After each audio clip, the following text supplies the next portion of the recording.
हरे Krishna Bhagavat guitar अध्याय 9 श्लोक number 30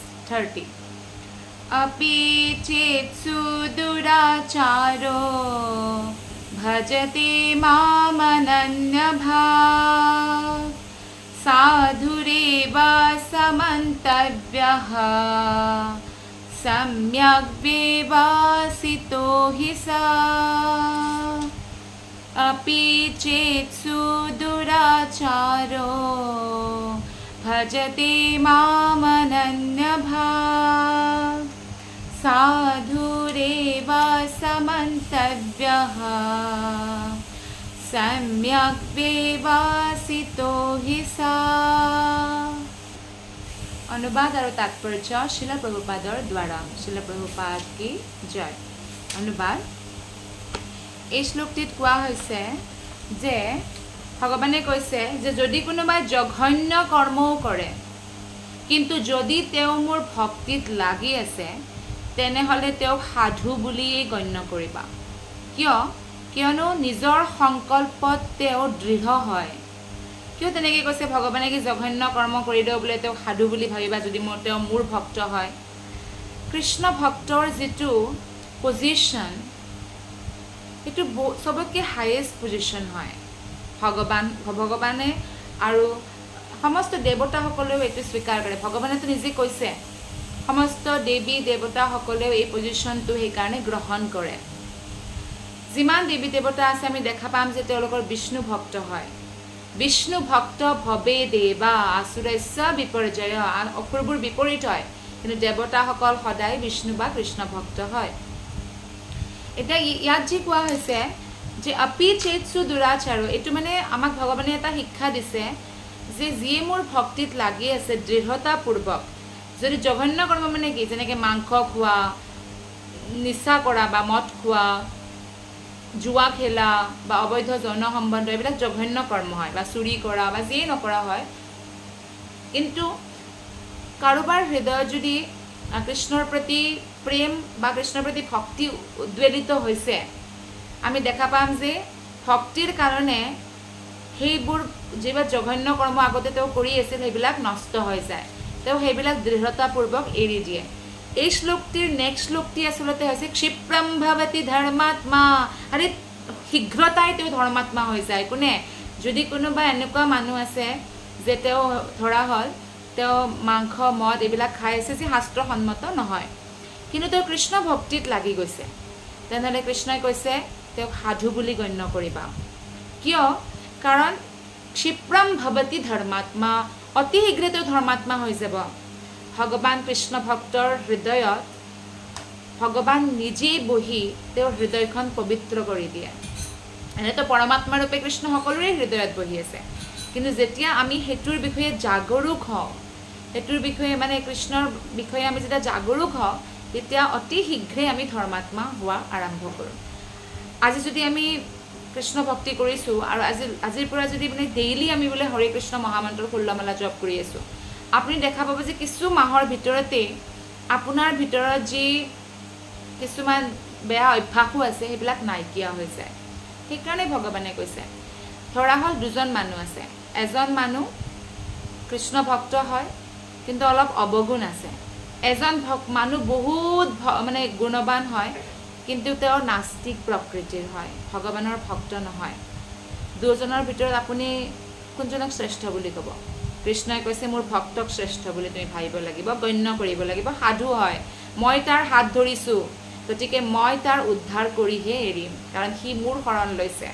গতিকে আজি যদিও এনেকুৱা লাগিছে যে এনেকুৱা কৰ্মত কিবা সি লাগি আছে বা অৱগুণ আছে তাৰ কিন্তু কালি সি ধৰ্মাত্মা হৈ যাব নিশ্চিত ৰূপে। কিন্তু যিজন আজি বহুত ভদ্ৰ মানুহ হয় কিন্তু কৃষ্ণ ভক্তি নাই হৃদয়ত নাস্তিক প্ৰকৃতিৰ হয় পতন হওঁতে এটা ক্ষণ নালাগিব।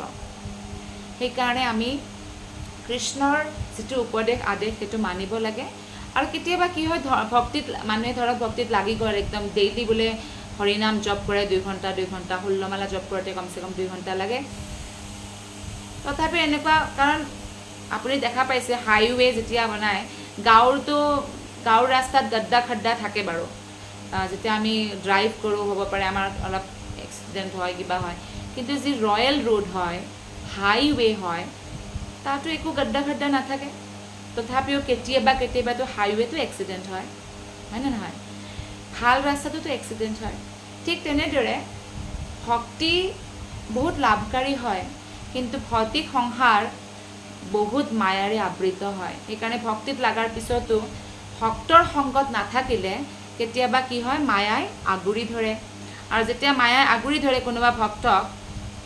আমিতো ডেইলি প্ৰথমে এইটো প্ৰাৰ্থনা কৰিব লাগে যাতে আমাক যাতে ভগৱান আপোনাৰ মায়াৰ পৰা আপুনি আমাক ৰক্ষা কৰে কিন্তু কোনোবাই যদি তেনেকুৱা প্ৰাৰ্থনা কৰা নাই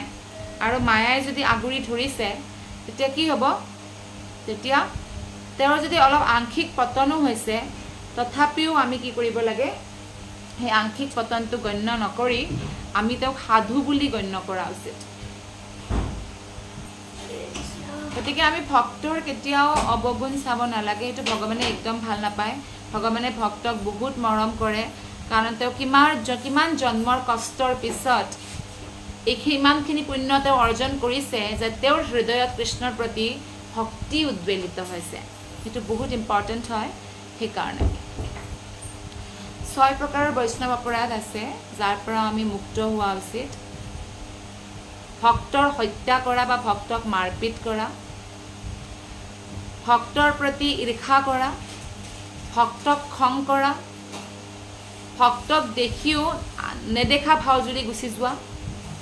ভক্তক দেখি দুখী হোৱা মানে এই কিয় আহি গ'ল আহিব নালাগিছিলে এনেকৈ দুখী যে হয়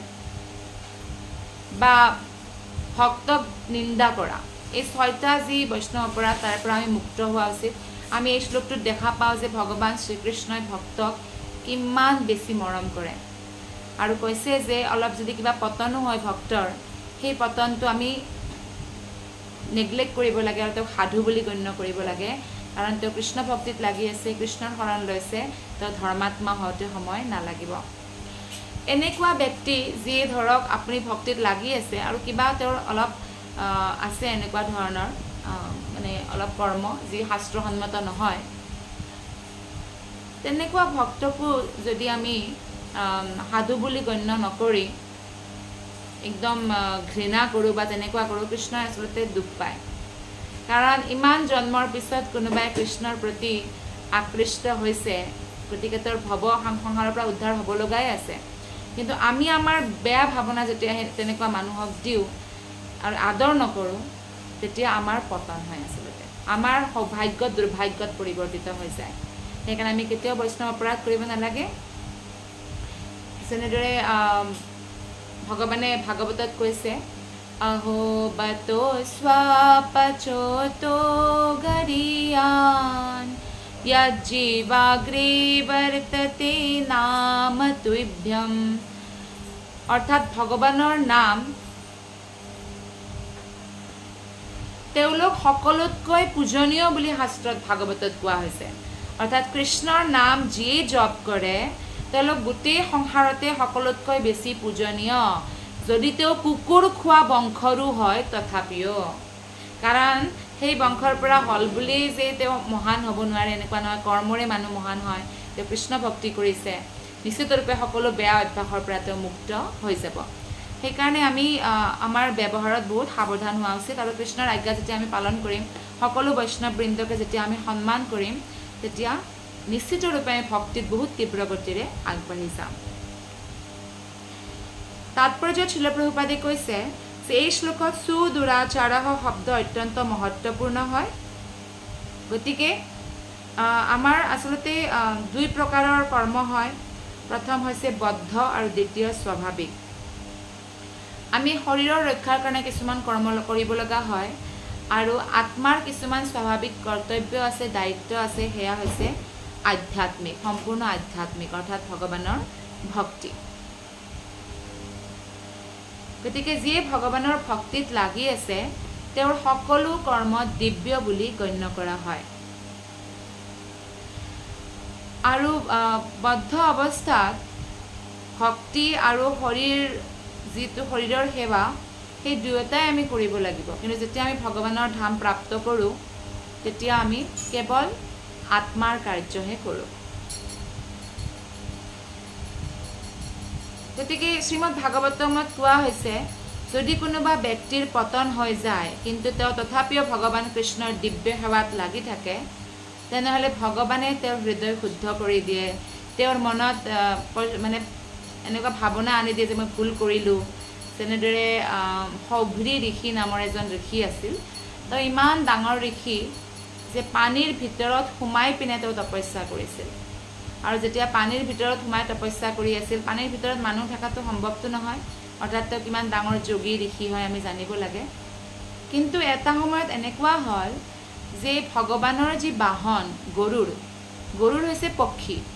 আৰু সেই পক্ষীৰ আহাৰ হৈছে সাপ মাছ এইবিলাক মানুহে যদি খায় বেলেগক তেনেহ'লে মানুহৰ পাপ লাগে কিন্তু পশু পক্ষীৰ একো পাপ নালাগে কাৰণ পশু পক্ষীৰ খানা যেনেকৈ বাঘৰ খানা হৈছে মাংস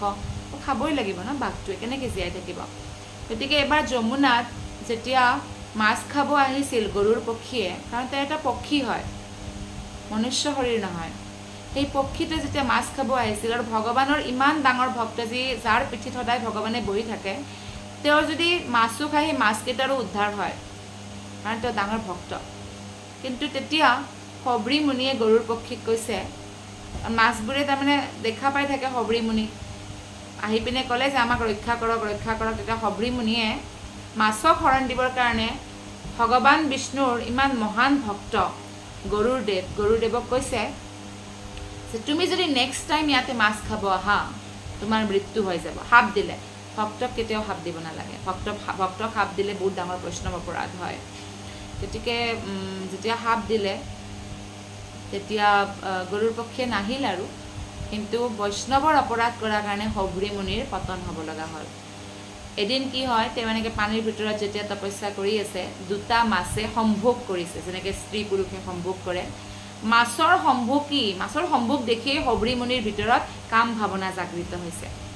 যদি কাম ভাৱনা হৈছে এখন জেলৰ দৰে এই কাম ভাৱনাই আমাক ভৌতিক সংসাৰত বান্ধি ৰাখে আসক্ত কৰে দুখ দিয়ে কষ্ট দিয়ে আৰু সেই কাম ভাৱনাক বিজয় কৰিবৰ কাৰণে সবৰী মুনি পানীৰ ভিতৰত গুচি গ'ল আৰু এই পানীটো তেওঁ মাছৰ সম্ভোগ দেখি পিনে তেওঁৰ ভিতৰত কাম ভাৱনা জাগৃত হ'ল কিয় কাৰণ বৈষ্ণৱ গৰুৰৰ প্ৰতি তেওঁ অপৰাধ কৰিছিল সেইকাৰণে আৰু তাৰপিছত তেওঁ পানীৰ বাহিৰত আহি মানধাতা ৰজাৰ 50জনী ৰাজকুমাৰীৰ লগত বিবাহ কৰে কিন্তু কাৰণ তেওঁ বহুত দীৰ্ঘকাললৈকে তপস্যা কৰিছিল ভগৱানে হৃদয়ৰ পৰা পিছত তেওঁ কেনেকুৱা অনুভৱ দিয়ে যে মই ইমান ডাঙৰ তপস্যা কৰিলোঁ তথাপিও মই কি কৰিলোঁ যি সাধাৰণ মানুহে কৰিছে 50জনী সুন্দৰী ৰাজকুমাৰীৰ লগত মই বিয়া পাতিলোঁ তেওঁৰ বৈৰাগ্য আহি যায় তাৰপিছত 50জনী ৰাজকুমাৰীৰ লগতে তেওঁ আৰু জংগলত গুচি যায় তপস্যা কৰিবৰ কাৰণে গতিকে আমি দেখা পাওঁ যেতিয়া আমি ভগৱানৰ ভক্তিত লাগি থাকোঁ ভগৱানে হৃদয়ৰ পৰা আমাক কি দিয়ে প্ৰেৰণা দিয়ে যে আমি কি কৰা উচিত নহয় সেইকাৰণে আমি যিবিলাক ভক্তই যদি অলপ ধৰণৰ ৰাস্তাৰ পৰা ট্ৰেকৰ পৰা ইফাল সিফাল হৈও যায় তথাপিও আমি সেই ভক্তৰ প্ৰতি অপৰাধ কৰা উচিত নহয় কাৰণ আমিও দিনত বহুত কিবা কিবি কৰি থাকোঁ নহয় আমিও দিনত নিশ্চয় বহুত কিবা কিবি ভুল কৰোঁ হয়নে নহয়